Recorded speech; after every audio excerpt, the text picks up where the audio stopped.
sache que personne ne peut savoir la date quand Mashiach viendra. Tu lis encore une page du Rambam, il dit, mais moi, j'ai la date, et je te la donne. Qu'est-ce qui vous a pris de venir à la yeshiva étudier un texte écrit il y a 2000 ans en araméen sur un sujet tout à fait inintéressant, on ne comprend rien. Il faut comprendre que cet État a été créé par des gens qui veulent la fin de la Torah dans le peuple d'Israël. On appelle ça le Erev Rav. C'est certaines âmes juives, c'est eux qui ont fait le veau d'or dans le désert, et leur but est de faire en sorte que le peuple juif ne pratique pas la Torah.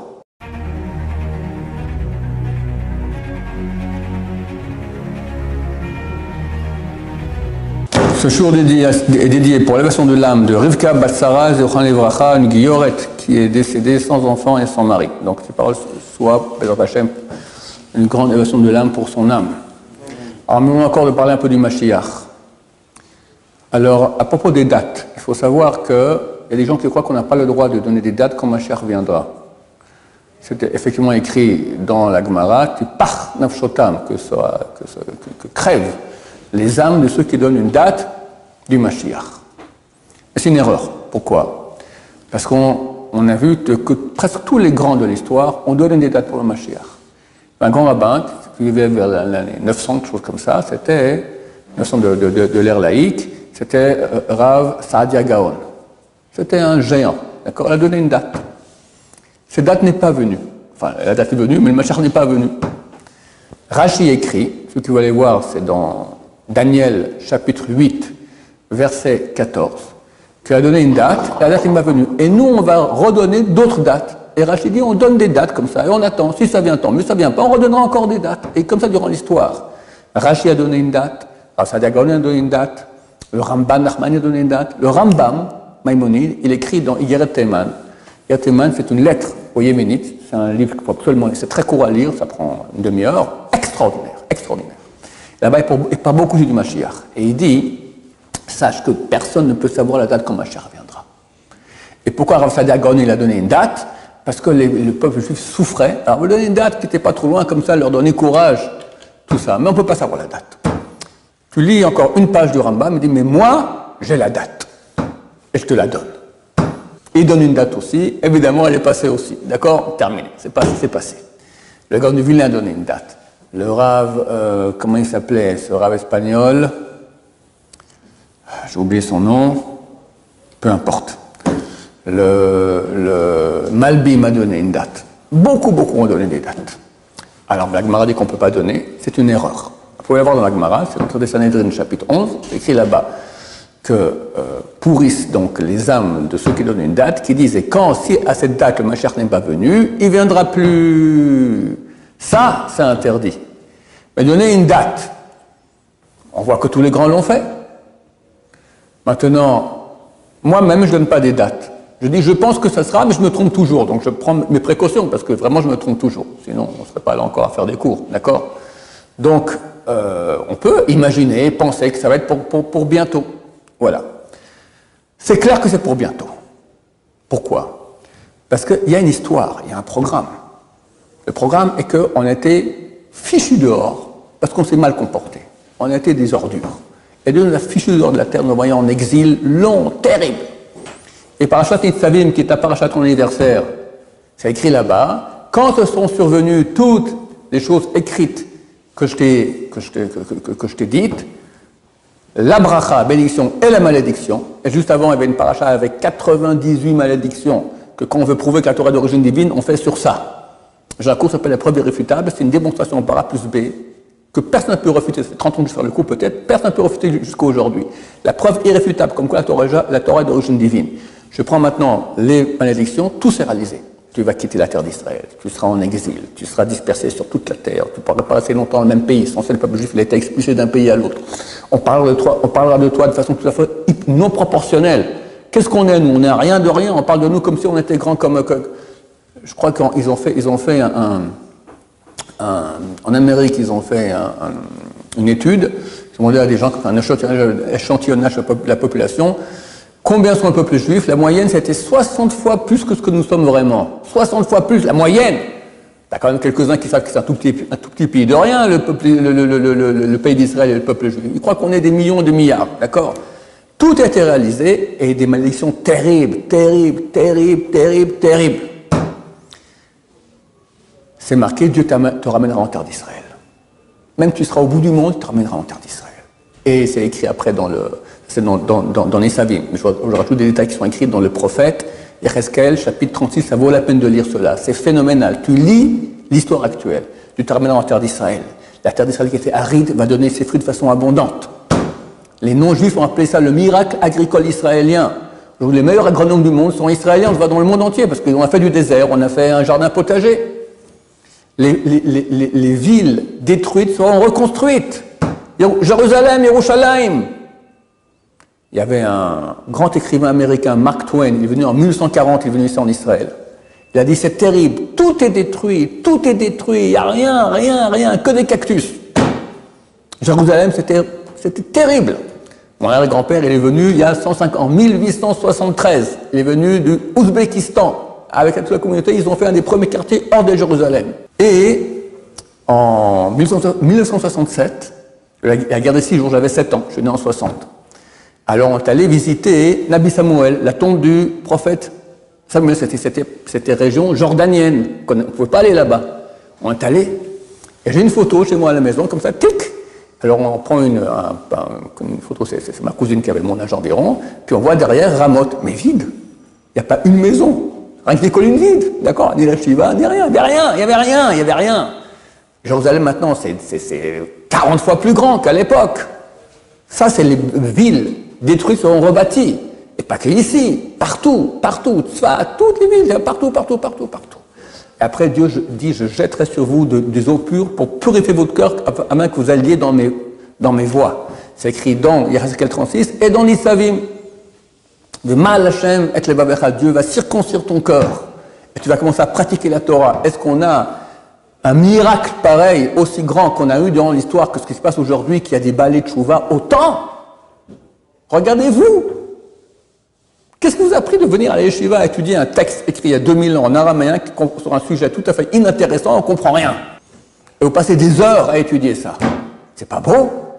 Ça, c'est la promesse de la tchouva. Il n'y a jamais eu de l'histoire un mouvement de tchouva aussi grand que le peuple juif. D'ailleurs, jamais eu de tchouva dans le peuple. Une seule fois, il y a eu, c'est quand Haman, il a reçu l'ordre, il a reçu l'autorisation du roi Assuréus de tuer tous les juifs. Là, ils ont fait tchouva. En 3 jours de jeûne, tout le monde a fait tchouva. Mais c'est tchouva par la force. Aujourd'hui, qui fait tchouva par la force? Quelqu'un est venu ici parce qu'il avait peur d'aller en enfer? Ou il avait peur d'un décret de Macron contre les juifs en France? Non, pas du tout. Par amour de la Torah. Et comme ça, il y a des millions, c'est phénoménal. Il y a quelques semaines, un des plus grands chanteurs israéliens dont je ne connais pas le nom, il a fait un grand concert au nord de Jérusalem. Qui allait là-bas? Tous des non-religieux, avec qu'on appelle ça, les tatouages, les piercings, les punks, d'accord. Ils sortent du concert, ils vont tous là-bas, ils ont fait des slichot. Des non-religieux, ils ne savent rien, ils ont prié Dieu. Vous étiez au côté, vous avez vu un peu combien de monde là-bas? Phénoménal. Il y a eu un concert, je crois qu'il y a 10 jours, au Madison Square Garden de New York. 100 000 personnes. Qui était là-bas? Le plus grand chanteur israélien, d'ailleurs d'origine francophone, Shai Rebo. Shai Rebo, vous connaissez? Ah, vous commencez à écouter de la musique, d'accord? C'est le chanteur israélien aimé par toute la jeunesse israélienne. Il chante que Dieu, que Torah. Une fois, une journaliste lui a demandé pourquoi. Elle dit Dieu m'a fait un grand cadeau, que j'ai un don pour chanter et de composer des chansons, alors je vais le remercier. Il parle que de Torah. Et chez les non-religieux, t'as le bon Dieu, qui t'a après? Nous, on a Moshe Rabbeinu, Abraham, Israël, Jacob. Eux, ils ont le bon Dieu. Après, ils ont le chanteur, d'accord? Ce que les chanteurs, c'est le bon Dieu, d'accord? Donc, en Israël, tu as toute une jeunesse qui est loin de Torah, qui chante Dieu, qui chante Torah. Dans les autres pays, qu'est-ce qu'ils chantent? Je t'ai vu, tu m'as vu, on s'est touché, on s'est machin, et tout ça, tu me manques, je t'aime bien, etc. Et des trucs de... Non mais, malade. C'est pas beau ça. Et c'est écrit dans Parashat Nitzavim, c'est écrit dans le prophète. On est en train de vivre ce... Alors quand tu vois tout ça, retour en terre d'Israël, la terre qui donne ses fruits, que la Gemara dans le traité Sanhedrin, page 98b, dit tu n'as pas de signe plus clair de la fin. Ce verset de Yecheskel qui dit ô toi, terre d'Israël, porte tes fruits pour mon peuple d'Israël qui sont prêts de revenir. Lorsque la terre d'Israël portera ses fruits de façon abondante, c'est le signe de la fin. Donc il y a la tchouva. C'est marqué qu'Israël ne peut être sauvé que par la tchouva. Il y a la tchouva, il y a le retour en terre d'Israël, il y a la terre qui donne ses fruits. Le monde d'Ishmaël, qui voulait nous empêcher, qui était ici, qui était autour de nous, qui voulait nous bouffer, disparu, fini. Il n'y a plus aujourd'hui une population arabe qui est dangereuse pour nous au niveau physique, au point où on risque d'être annulé, annihilé. Guerre des 6 jours, Nasser, il a fait la fédération arabe, 12 ou 13 pays arabes sont venus en guerre contre nous, on était un petit pays de rien. À Netanya, entre la mer et la frontière arabe, il y avait 22 kilomètres. Entre Gaza et Tel Aviv, c'est combien? C'est une demi-heure de route en voiture. Ils sont venus beaucoup plus grands en chiffres, beaucoup plus grands en moyens en armes, d'accord? On a un miracle fantastique. Aujourd'hui, c'est fini. Il n'y a plus l'Égypte, on a fait la paix, la Syrie, guerre civile terminée, l'Irak, les Américains sont venus, ils ont éliminé, il reste les Perses, l'Iran. Mais l'Iran, c'est pas des Arabes. C'est l'Iran, et ça, c'est le dernier acteur de la fin. Très bientôt avec les deux dieux. En tout cas, le monde arabe qui voulait notre fin, c'est écrit aussi, qui dit qu'ils ne pourront plus nous faire plus rien, terminé, ils n'ont plus le pouvoir. Donc toutes ces choses-là nous montrent qu'on y est. Alors quand ça sera, on ne sait pas. Maintenant, on a encore quelque chose de très nouveau cette année, la gauche. Il faut comprendre que cet État a été créé par des gens qui veulent la fin de la Torah dans le peuple d'Israël. On appelle ça le Erev-Rav. C'est certaines âmes juives, c'est eux qui ont fait le veau d'or dans le désert, et leur but est de faire en sorte que le peuple juif ne pratique pas la Torah. Et ils ont réussi. Ben Gurion, il a dit à l'ami du père de mon voisin, dans 20 ans, il n'y aura plus aucun religieux dans ce pays. Mais Dieu a fait autrement. Et tric, d'abord, on fait beaucoup plus d'enfants qu'eux. Deuxièmement, la tchouva. Donc on devient un pays qui est religieux. Le monde entier hurle. L'ONU contre la réforme judiciaire. Biden. De quoi il se mêle? C'est un truc intérieur à nous, c'est démocratie. On a voté qu'on ne veut plus que ce soit une bande de mafieux, les juges de la Cour suprême qui disent si une loi est valable ou pas. On fait la démocratie. C'est d'après la majorité. C'est tout à fait légitime. Ils ne sont pas d'accord. Pourquoi ils ne sont pas d'accord? Parce que d'après la démocratie, maintenant, Israël devient un pays juif. Plus comme eux voulaient. Comment ça se fait que c'est l'Amérique?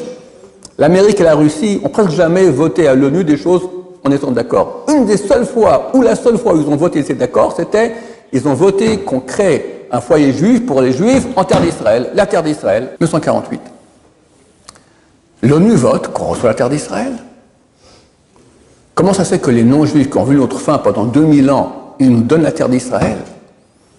Alors j'ai fait un cours très, très long sur le sujet, je ne vais pas tout expliquer maintenant, mais en 2 mots. Dieu a joué un tour au côté négatif. Le côté négatif veut la perte du peuple d'Israël. Dieu lui a dit, écoute, tu vois, ça fait 2000 ans que tu veux que le peuple d'Israël disparaisse, il est toujours là. Tu as amené une Shoah sur le crâne, ils sont toujours là. Je vais donner un truc, vous êtes nuls. Donne les Juifs dans les mains des Juifs non pratiquants. Ils vont en faire un peuple goy. Et en terre d'Israël, tu auras une Gay Pride la veille de Rosh Hashanah, le jour de jugement à Jérusalem, la ville sainte, une Gay Pride. Est-ce qu'on a entendu une fois qu'il y avait une Gay Pride durant toute l'histoire juive? Dans l'exemple entre un homosexuel qui a dit je suis homosexuel dans le peuple juif, ça n'existe pas un truc pareil. On connaissait quelqu'un qui ne pratique pas le Shabbat, il n'y en avait pas, on ne les voyait pas ces gens-là. Ici, la majorité ne fait pas le Shabbat, il y a des villes entières qui revendiquent qu'on puisse avoir les bus et les trams aussi le jour du Shabbat. Manger du porc, ça n'existait jamais dans le peuple d'Israël, tu as des boucheries de porc. Tout ça, qui l'a fait? Les goïms n'ont pas réussi à faire ça au peuple juif. Par-ci, par-là, ils ont réussi à attraper quelqu'un que le peuple, dans sa majorité, fasse, jamais. L'État d'Israël, il a fait ça. Dirigé par le Erev-Rav qui a voulu la fin du peuple d'Israël en tant que peuple juif. Dieu a laissé faire ça. Pourquoi? C'est le seul moyen qu'on revienne en terre d'Israël, que les goïms acceptent qu'on revienne. Les goïms ont dit, ah, on va faire de vous maintenant les goïms, c'est bon, allez-y, prenez la terre, c'est pour vous. Et tout le monde est content. Et maintenant, ils voient que tout à coup, on devient un peuple juif. Ils disent, oh, oh, oh, oh, il y a une maldonne là, on n'est pas d'accord. Il y a des goïms comme nous. Non, mon cher ami. Et on est en Israël, on ne bouge plus. Ils l'ont eu dans le baba. Ce que nous sommes en train de vivre, comprenez, c'est de cette année. Ils font des manifs d'enfer, ils sont payés. Ils sont payés par des Américains. C'est des gens en Amérique qui payent pour que les manifs. 300, et un arabe était là-bas, dit pourquoi il m'a demandé 300 shekels. Je suis allé, d'accord, qu'est-ce qu'il a à faire de ces trucs-là? Et on reçoit de l'argent. Pourquoi ils sont tellement énervés contre cela? Alors que c'est pas grand-chose, on demande une démocratie. Pas qu'il y ait une bande de mafieux qui décide pour nous des lois, il y a une démocratie. Parce qu'ils comprennent qu'en fin de compte, ils sont perdus. Parce que puisqu'il y a plus de religieux, en fait, ils font des enfants, et il y a la tchouva, ils comprennent très bien que c'est mort. Et les goïms aussi. Alors eux aussi se mettent à hurler. Trop tard, Balthazar, on y est, on ne bouge plus. Donc tout ça nous fait dire que c'est pour très très bientôt. Dès lors, il faut surtout dans ces jours-ci maintenant, jusqu'à Kippour, faire une tchouva totale. Parce que quand Mashiach y vient, d'abord, pas tout le monde mérite de le voir. Il faut des mérites. Secondo, ton niveau, enfin, le niveau de tes mérites, il est fixé. Après, quand Mashiach vient, on va tous monter. On va monter, monter, monter. Mais on n'aura plus de mérite. Parce qu'on n'aura plus le challenge, on n'aura plus maintenant l'effort qu'on essaiera. C'est maintenant que c'est dur. C'est maintenant que tu peux montrer, gagner des mérites. Après, quand c'est tout facile, on verra Dieu. On peut faire autrement. C'est marqué à l'époque messianique, quelqu'un vient cueillir une figue Shabbat, la figue, elle crie Shabbat. Les petits enfants croient que les figues vont se mettre à parler. C'est pas ça. La réalité, elle parle. Si je dis maintenant saute par la fenêtre, la réalité te dit attention, danger. Tu mets la main dans la prise électrique, tu vas dire je peux pas faire une chose pareille. Pourquoi tu peux pas? C'est pas compliqué. La réalité crie attention, danger. Alors on verra Shabbat dans la nature. On peut pas faire autrement. On va tous monter très très haut. On aura un enseignement de Dieu extraordinaire. Il y aura un bonheur phénoménal. Il n'y aura plus de mérite. Le mérite, chers amis, c'est maintenant. Tapez, boxez, faites tchouva. Dieu, il est là, voilà. Dieu, il est là, il tend la main, reviens. Il n'y a qu'à le dire. On m'a raconté ça hier ou avant-hier. Il y a quelqu'un qui devait être Chazan. Il avait une chaleur Tzibur, le Rav Steinman. Il y a Mim Noraim, les jours de Rosh Hashanah et Kippour. Il dit, Rav, j'ose pas, j'ai pas fait tchouva suffisamment. Alors, il dit, bon, c'est pas compliqué. Depuis que tu te lèves ton pupitre pour aller à la Teva, d'accord, ça fait combien? 10 mètres, tu fais tchouva. La tchouva, c'est pas compliqué. La Torah dit, dans Nitzavim toujours, qui karov lecha d'avoir cette chose très proche de toi. Beficha bilvacha la soto, dans ta bouche et dans ton cœur. Dieu, j'ai péché. Je regrette. Je change. Combien de temps ça a pris? 5 secondes. Et tu as tout gagné. Tu as tout gagné. Même les péchés les plus graves sont expiés. Tu as un statut de tzaddik gamour. Passe-moi le Rambam. Je vais vous lire un peu ce que dit le Rambam, si je retrouve vite. Kama meolat ma'alat tshuva. Combien est grande la valeur de la tshuva. Emesh hayazeh muvdal ma'Hashem. Hier, ce type, qui était donc un pécheur, était séparé de Dieu. Eloki Israël, le Dieu d'Israël. Chez les mains, comme il est dit, vos péchés font la différence entre vous et votre Dieu.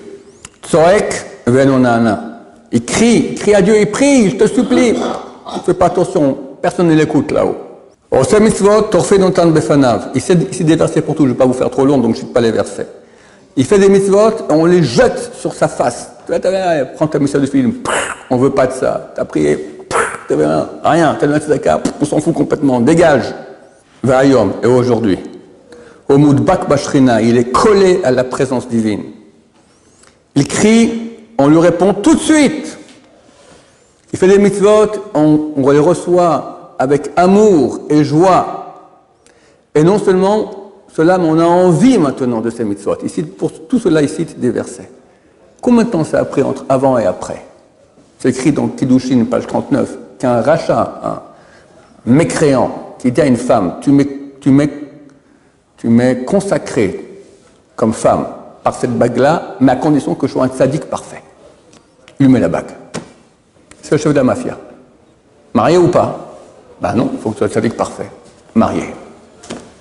Peut-être il a eu une pensée de tchouva. T'as une pensée de tchouva, il n'a rien dit. Il dit ouais, j'arrête.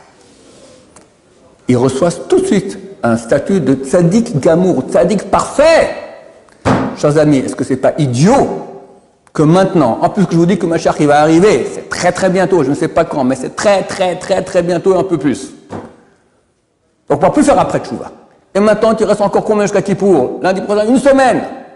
Vas-y, éclate-toi de tchouva, de pleurs, de regrets. Tu ne pourras que gagner de cela. Baruch Adonai, l'olam, amen, amen.